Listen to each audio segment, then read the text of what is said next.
अभी मैं कुछ दिन पहले ऑपोजिशन पार्टीज़ के लीडर्स के साथ गया और अब हम कांग्रेस पार्टी के जो सीनियर लीडर्स हैं उनके साथ गए। राष्ट्रपति से हमने कहा कि ये जो कानून बनाए गए हैं ये किसान विरोधी कानून है और इससे किसानों का ज़बरदस्त नुकसान होने वाला है, मजदूरों का, किसानों का। सरकार ने कहा था कि ये कानून किसान के फायदे के हैं और देश को दिख रहा है कि किसान कानून के खिलाफ खड़ा हुआ है।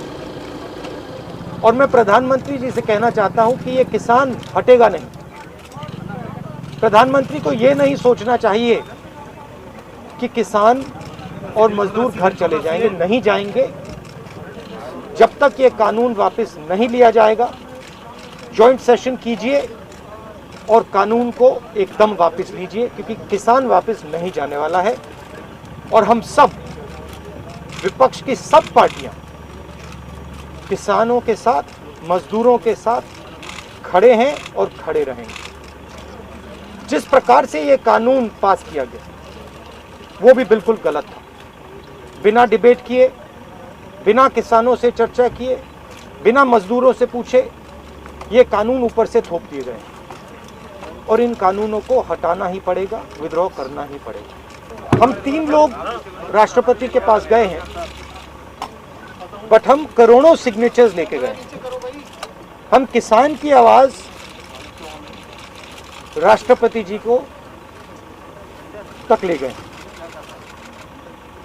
सर्दी का मौसम है और पूरा देश देख रहा है कि किसान दुख में है, दर्द में है और मर भी रहे हैं। प्रधानमंत्री को सुनना ही पड़ेगा। और मैं एडवांस में चीज बोल देता हूं। मैंने कोरोना के बारे में बोला था कि नुकसान होने जा रहा है। उस समय किसी ने नहीं बात सुनी और आज मैं फिर से बोल रहा हूं, किसान के सामने, मजदूर के सामने कोई भी शक्ति नहीं खड़ी हो सकती है। अगर प्रधानमंत्री जी ने कानून वापस नहीं लिए, सिर्फ बीजेपी को नहीं, सिर्फ आरएसएस को नहीं, देश को नुकसान होने जा रहा है। बीजेपी, नरेंद्र मोदी जी का एक ही लक्ष्य है और वो किसान समझ गया है, मजदूर समझ गया है। लक्ष्य है कि उनके आसपास जो 2, 3, 4 बड़े क्रोनी कैपिटल्स हैं, उनके लिए पैसे बनाने का काम नरेंद्र मोदी जी करते हैं। जो भी नरेंद्र मोदी जी के खिलाफ खड़े होते हैं वो उनके बारे में कुछ ना कुछ गलत बोलते रहते हैं। किसान खड़े हो जाएंगे तो किसान को आतंकवादी बोलेंगे, मजदूर खड़े हो जाएंगे तो मजदूर को आतंकवादी बोलेंगे। एक दिन अगर मोहन भागवत खड़े हो गए तो कहेंगे ये भी आतंकवादी। मतलब जो भी नरेंद्र मोदी जी से सत्ता लेने की कोशिश करेगा वो आतंकवादी। और नरेंद्र मोदी किसके लिए काम कर रहे हैं वो मैंने आपको बता दिया। उनके 2-3 आसपास के क्रोनी कैपिटलिस्ट हैं जिनको वो पूरा हिंदुस्तान पकड़ा रहे हैं। ये रियलिटी है। There are millions of people who live off our agricultural system. Large percentage of our people live off our agricultural system. These are laborers, they are farmers, they are small traders. These are these people. And they are the backbone of the country. Now, we understand that agriculture has to be reformed. What we are saying is that if you destroy this system, these millions of people will have nothing to do. They will not be able to feed themselves. And you will create massive destruction, massive pain in the country. Why is the Prime Minister doing this? It is a very simple calculation. The Prime Minister is doing this because he wants to help 2 or 3 business people. He does not care what happens to these people. He will construct whatever narrative he has to construct to make sure that the wealth transfer that is taking place to 3 or 4 people continues. He will call people terrorists. He will call people anti-nationals. He will call people criminals. He will do whatever he has to do to transfer the wealth from these people, the backbone of this country, to those people. 3 or 4 of them, 5 of them. That's the crux. And we are fighting this. We are saying that in India, where you have destroyed the agricultural system, will not function. Just like I said, take Corona seriously. Corona is going to kill people in massive numbers if you do not act. At that time they said, scaremongering. Now they're not saying scaremongering. When I suggested to the Prime Minister that do not do this in a centralized way, give power to the chief ministers, he didn't do it. He caused thousands and thousands of people to die because he didn't do it. And then afterwards, after I said it in the press conference, he did it.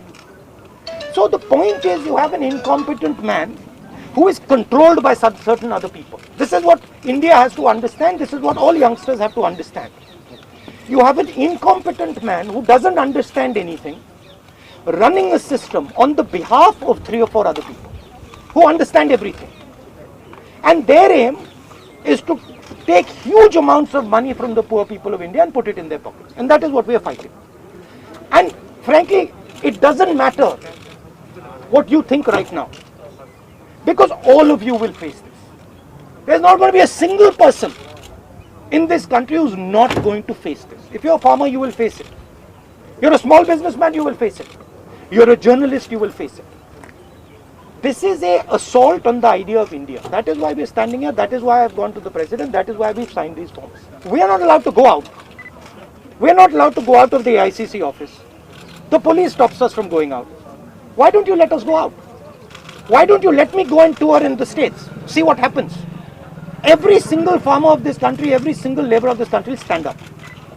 But आप police लगवाते हो, हाथरस जाते हो, arrest करते हो, तो AIC से हमारे MPs को बाहर नहीं निकलने देते हो, और फिर कहते हो कि भैया मतलब सब कुछ ठीक है. और Prime Minister needs to realize that there is a limit to this. आपने थोड़ा सा करना है, आपने 2-3 लोगों की मदद करनी है, थोड़ा सा करना है, आप कर सकते हो. बट जिस प्रकार से नरेंद्र मोदी कर रहे हैं, मैं फिर से दोहरा रहा हूं, हिंदुस्तान के किसी भी युवा को रोजगार नहीं मिलेगा. सारे छोटे बिजनेस, सारे मिडिल साइज बिजनेस खत्म हो जाएंगे.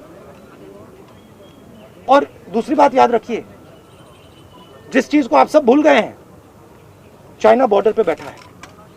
चाइना ने हिंदुस्तान की हजारों किलोमीटर जमीन छीन ली है. प्रधानमंत्री उनके बारे में क्यों नहीं कहते? उसके बारे में चुप क्यों है? तो मेरा कहना है कि पूरा का पूरा कॉम्बिनेशन बन रहा है. एक तरफ आप अपने सिस्टम को तोड़ रहे हो, आप अपने लोगों को लड़ा रहे हो, आप अपने किसान को मार रहे हो, मजदूर को मार रहे हो, और दूसरी तरफ बाहर से फोर्सेस देख रही हैं, कह रहे हैं कि बहुत अच्छा है, नरेंद्र मोदी हिंदुस्तान को कमजोर कर रहा है और हमारे लिए अच्छी अपॉर्चुनिटी बनने जा रही है. मैं देश को बता रहा हूं, मैं वार्निंग दे रहा हूं कि आप देखिए क्या हो रहा है. और मैं आपको भी कह रहा हूं, प्रेस वालों को भी कह रहा हूं, मैं समझता हूं कि आपको सैलरी मिलती है और आपके लिए बहुत मुश्किल है. मैं समझता हूं बात, इसलिए आप नहीं कह पाते हो जो आपको कहना है. मगर आपके देश को, हमारे देश को बहुत जबरदस्त नुकसान होने वाला है. बहुत डेंजरस रास्ते पर यह देश चल रहा है. कांग्रेस के तमाम एमपीज को इंक्लूडिंग प्रियंका जी को भी जो है डिटेन करे, उस पर आपको क्या कहना है? वो तो तरीका है, इनका तरीका है डिटेन करना, मारना पीटना, ये इनका तरीका है. बट हम नहीं करते. आपको लगता है सही है? ये आप किस देश की बात कर रहे हो? ये कौन सी देश की बात कर रहे हो? डेमोक्रेसी? या मतलब कौन से देश की बात कर रहे हो? इंडिया की बात कर रहे हो? इंडिया में कोई डेमोक्रेसी नहीं है. डेमोक्रेसी इंडिया में ये मतलब आपके इमेजिनेशन में हो सकती है, मगर रियलिटी में है नहीं. आप एग्रीकल्चर फार्मर थी, अब आप जर्नलिस्ट हैं, है ना? तो आप जानते हो कि आपके फादर ने इन्वेस्टमेंट किया या नहीं?